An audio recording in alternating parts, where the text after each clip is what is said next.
बलमुआ हो देवघर घुमा दना तू हमके दर्शन करा दना। हाँ देवघर घुमा दना तू हमके दर्शन करा दना। नमस्ते प्रणाम, एक बार फिर से राइटर ऑफिशियल चैनल में आप सभी लोगन के स्वागत बा। और हम आप लोगन के छोट भाई जयकी राज आज बहुत ही हिट गाना लेके आयल बाटी। जे भी भाई गाना के गावल चाहता बिल्कुल गा सकला, कोनो भी दिक्कत ना हुई हमार भाई। और ये गाना के ट्रैक बा कि पगले बना दिलू प्रमोद प्रेमी जी के ट्रैक पे बहुत ही हिट गाना बा, बोल बम के गाना बा। आई के लड़का भी गा सकेले लड़की भी गा सकेले, कोनो भी दिक्कत ना है हमारे भाई। तो चलिए बिना टाइम वेस्ट के लिए शुरू कर आज की वीडियो देखल जा। आज की वीडियो कैसन बा।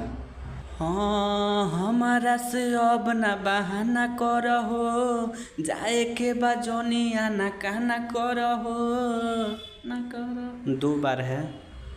हाँ हमारा से अब ना बहाना करहो, जाए के बा जोनिया ना कहना करहो ना करो। एक बार हमके देखा दीही, ऊ मेला घुमा दीही हे रजऊ हो।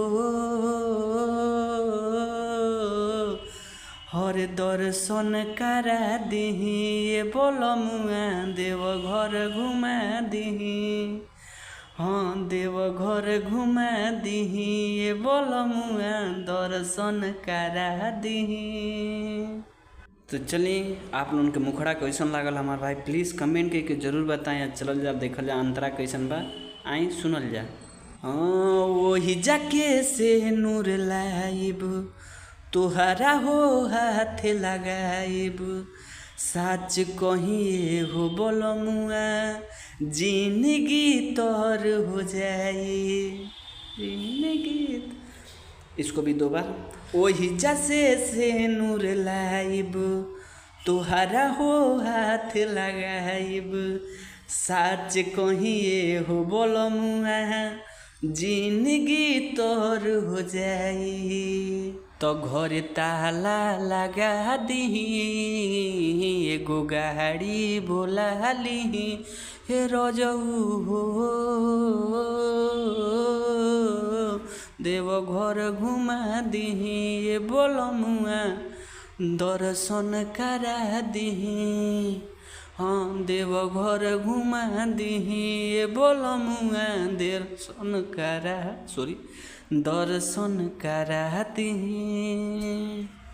तो चलिए चल जा लास्ट अंतरा के तरफ हमार भाई।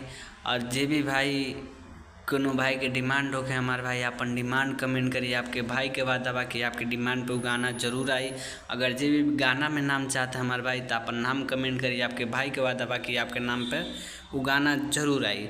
तो चलिए बिना टाइम वेस्ट कर ले शुरू कर जा लास्ट अंतरा देखल जा। लास्ट अंतरा कैसन बा। अगर राइटर ऑफिशियल चैनल पे हम नए हैं तो चैनल के जरूर सब्सक्राइब कर ले। तो चलिए बिना टाइम वेस्ट के शुरू कर जा लास्ट अंतरा।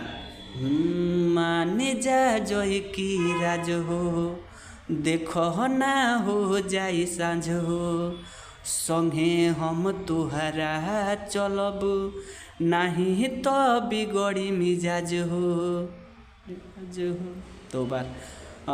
मान जा जोई की राज हो, नहीं तो हो जाई साँझ हो, संगे हम तहरा चलब नहीं तो बिगड़ी मिजाज हो।